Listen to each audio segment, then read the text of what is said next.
नमस्कार मंडळी, आज आपण वीकेंड स्पेशल अशी अंडा थाळी करणार आहोत. मस्त अशी झणझणीत अंडा करी, अंडा फ्राय, जीरा राईस, गरमागरम भाकरी अशी थाळी बनवणार आहोत. चला तर मग रेसिपीला सुरुवात करूया. तर सुरुवातीला मी तांदूळ भिजवून घेतला होता. बासमती तांदूळ मी साधारण 20 मिनटं साईडला भिजवून घेतला होता. आता आपण सुरुवातीला जीरा राईसला फोडणी देऊन घेऊयात. तर मी कढई चांगली तापवून घेऊन यामध्ये तेल घातले. तुम्ही तेलाऐवजी तूपही घालू शकता. सुरुवातीला थोडेसे खडे मसाले घालून घेतलेत. 1 चक्री फूल, 1 दालचिनी, 2-3 मिरी आणि 1-2 लवंगा. आता जिरं घालून घेऊयात. भरपूर जिरं घालायचं आहे. जिरं छान तडतडलं की यामध्ये भिजवून घेतलेला तांदूळ घालायचा आहे.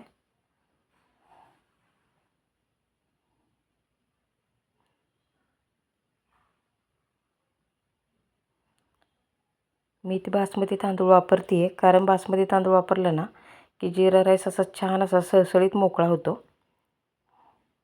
तर तुम्ही याच्याऐवजी कोलम किंवा तुमच्या आवडीचा एखादा तांदूळ वापरला तरी चालेल. एक साधारण 5 मिनिट फोडणीमध्ये तांदूळ छान परतून घ्यायचा आहे. शक्यतो जीरा राईस करताना किंवा पुलाव करताना तांदूळ आधी 20 मिनिटं भिजवून घ्यायचा.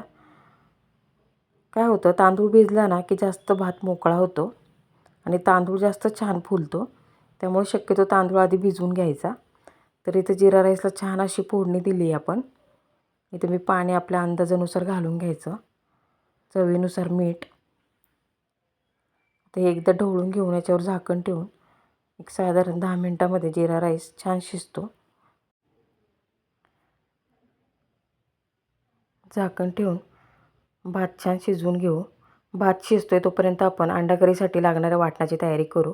तर इथे मी खोबरं, कांदा, टोमॅटो, कोथिंबीर, आलं, लसूण, थोडेसे खडे मसाले आणि पांढरे तीळ घेतलेत. आता हे छान असं भाजून घ्यायचं. तर सुरुवातीला पांढरे तीळ आणि खडे मसाले एकत्र भाजून घेऊयात. अगदी खमंग असे भाजून घ्यायचे आहेत. तर खडे मसाल्यांमध्ये मी 1-2 लवंगा, 1-2 काळी मिरी, 1 चक्री फूल आणि दालचिनी घेतली आहे. आता खोबरं भाजून घेऊ. एक साधारण 2 मिनिटांमध्ये खोबरं छान भाजलं जातं. तर तुम्ही पाहू शकता खोबरं भाजून झालं आहे. आता कांदा भाजून घेऊया. आता कांदा भाजताना काय करायचं, थोडंसं तेल घालून घ्यायचं, म्हणजे कांदा छान भाजला जातो. ते एक साधारण 5 मिनिट कांदा मध्यम गॅसवर भाजून घ्यायचं आहे. तुम्ही पाहू शकता मस्त असा कांदा भाजून झाला आहे. आता टोमॅटो भाजून घेऊया.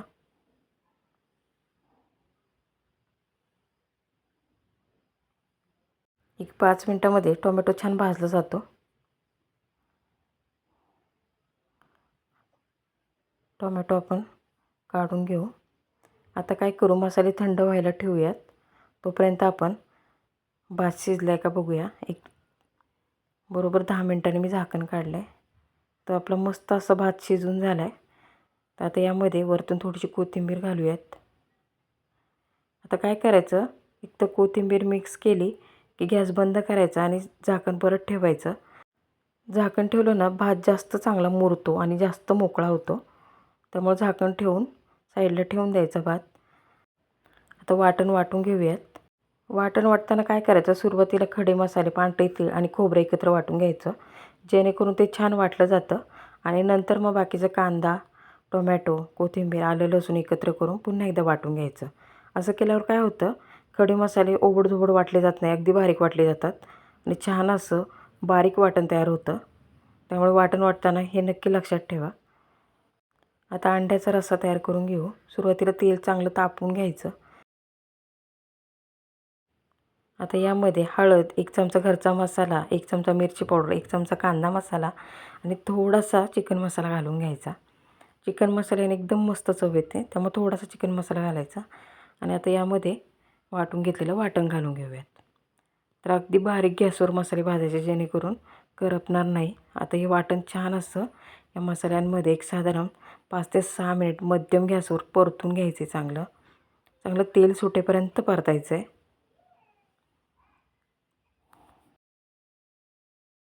वाटण परतत आलं की यामध्ये 1 चमचा डाळीचं पीठ घातलं आहे. डाळीचंच पीठ घातलं की पुन्हा एकदा 2 मिनिट मसाला छान परतून घ्यायचा आहे. डाळीचं पीठ का घालायचं? डाळीचं पीठ मी का घातलं? कारण काय होतं ना, जेव्हा रस्सा तयार होतो त्यावेळेस वाटण एकीकडे पाणी एकीकडे असं होत नाही.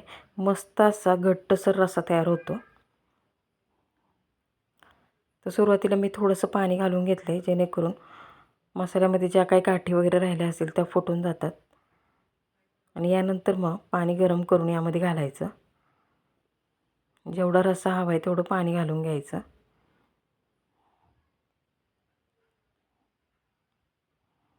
तर मी इथे एक साधारण 2 व्यक्तींसाठी हा रस्सा करते आहे. तर रश्श्याला मस्त असा लाल रंग आलेला आहे. थोडंसं ढवळून घेऊया. तर यामध्ये चवीनुसार मीठ घालून घ्यायचं आहे.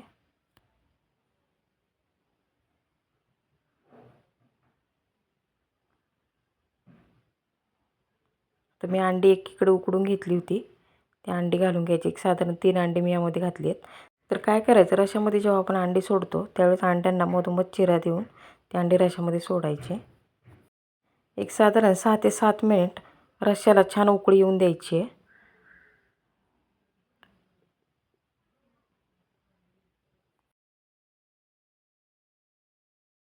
तर तुम्ही पाहू शकता मस्त अशी लाल झणझणीत अंडा करी तयार झाली आहे.